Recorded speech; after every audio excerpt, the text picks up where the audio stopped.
KBC में करोड़पति पति। सूरज के जीवन का एक ही फंडा था कि मेहनत तो गधा भी करता है, घर बैठे जो कमाए समझदार वही होता है। इसीलिए उसने कभी नौकरी ही नहीं ढूंढी। इस बात से हालांकि उसकी पत्नी शिखा बिल्कुल भी अग्री नहीं करती थी, पर फिर भी सूरज को समझाना बेकार था। टीवी में कैसे बनोगे करोड़पति का ऐड देखकर उसे लगा कि बस अब तो घर बैठे ही वो करोड़पति बन सकता है, और उसके पीछे उसने अपने सारे सोर्सेस एक्टिव कर दिए।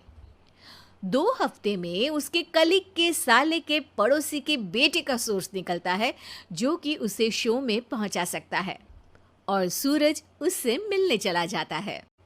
अच्छा, तो हमें मुकेश जी बता रहे थे कि आप हमें शो में पहुंचा सकते हैं। हाँ, उसमें कोई तकलीफ नहीं है। मैं कल अगर कोशिश करूँ तो इसी महीने में आपका नंबर आ जाएगा। अरे ये तो बहुत बढ़िया हो गया। अच्छा, वो सिलेबस और क्वेश्चन पेपर का कोई जुगाड़ है क्या? हैं? उसका तो कोई जुगाड़ नहीं है। तो वो वाकई में कुछ भी पूछ सकते हैं? हाँ, वो तो बच्चन जी पर है, जो पढ़ते हैं वो पूछ लेते हैं।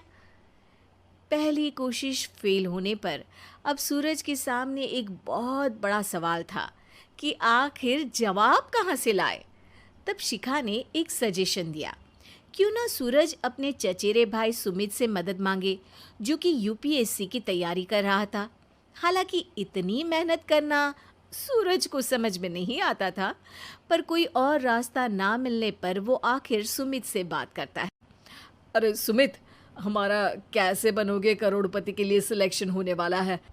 तुम हमें थोड़े चिट बनाने में मदद करोगे क्या?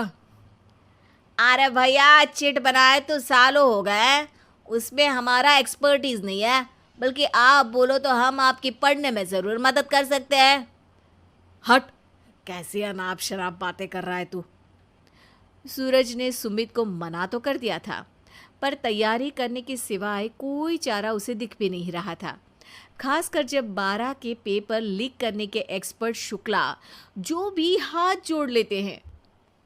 आखिर सूरज को सुमित के पास जाना ही पड़ा, और उसने सुमित और शिखा से वादा किया कि वो बहुत मेहनत करेगा।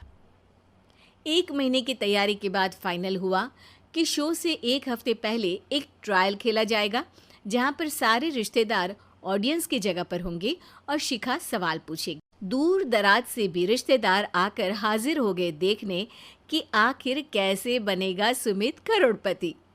सब कुछ सेट था, और इतने में सूरज आकर अपना स्पीच देता है। ये 1 महीना मेरे लिए आसान नहीं था, पर अपने भाई सुमित और अपनी पत्नी शिखा की मदद से मैं इतनी दूर पहुंच पाया हूँ। मेरे मम्मी पापा के आशीर्वाद ने भी बहुत साथ दिया है मेरा।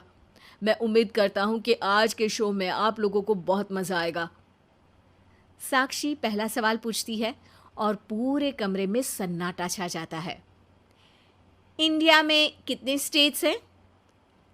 3, सॉलिड, लिक्विड और गैस। अरे रुकिए, तो ऑप्शंस तो देने दीजिए। इतने में 5वीं कक्षा का चिंटू बोल उठता है। अरे क्या मामा, आप तो पहले सवाल पर ही आउट हो गए। अरे बेटा, पहला सवाल तो ट्रायल होता है ना। अरे तुम अब देखना। देखने जैसी बात तो थी ही। सूरज को इतना शांत किसी ने नहीं देखा था। कभी कभी तो लगता था मानो सूरज आंख खोलकर ही सो गया हो। मामा जल्दी करो प्लीज, कल सुबह पनवेल भी तो निकलना है। अरे हट, कंसंट्रेट करने दे मुझे। 3 सवाल में 3 लाइफलाइन खत्म हो चुकी थी, और अब चौथे सवाल पर भी सूरज का मौन नहीं टूटा। पर सूरज अभी भी हार मानने को तैयार नहीं था। उधर हर कोई सूरज को छोड़ सुमित को देख रहे थे। आखिर सुमित ने ही तो पढ़ाया था सूरज को। गजब बेइज्जती है यार। अरे बेटा, तो बाप का, दादा का, भाई का, सबका नाम बुड़वाएगा। अरे 3 लाइफलाइन ले ली तो भी तेरा कुछ नहीं होना है। अरे कोई इतनी बात करता है क्या शो पर? अरे बेटा, शो पर तेरे जैसे भी तो नहीं आते ना। सूरज की ये जंग आखिर 1 घंटे बाद 5वें सवाल पर खत्म हो गई, जब उसने इंडिया के नेशनल बर्ड का नाम कहा, कौवा। अरे बेटा, मजा तो बहुत आया, बस थोड़ा टाइम पर खत्म होता तो आनंद भी आ जाता। ताने बारिश के बूंदों की तरह बरस रहे थे और सूरज को भी समझ आ रहा था कि ये करोड़पति बनना शायद उसके बस के बाहर की बात है। पर वो आखिर ये बात मान कैसे लेता? वो सख्त लौंडा जो ठहरा, उसने सोचा कि बेइज्जती तो हो ही चुकी है, पर अगर मैं हार नहीं मानूं तो शायद कुछ हो सकता है। शिखा, तुम देखना, असली शो में आग लगा दूंगा, आग। करोड़पति बनूंगा मैं। हाँ, सब्जियां खत्म हो गई है घर पे, ले आओ। पहले पति बन जाओ, फिर करोड़पति बनना। अरे गजब बेइज्जती है यार। बेटा, अभी तो घर पर ही हुई है, 1 हफ्ते में तो तुम देश के सामने करवा कर आओगे।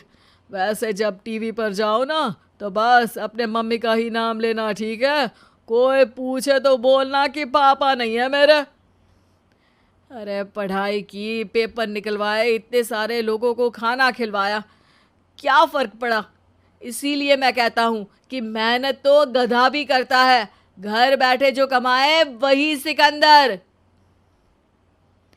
लेकिन मामा, गधे भी जानते हैं कि हमारा राष्ट्रीय पक्षी मोर है।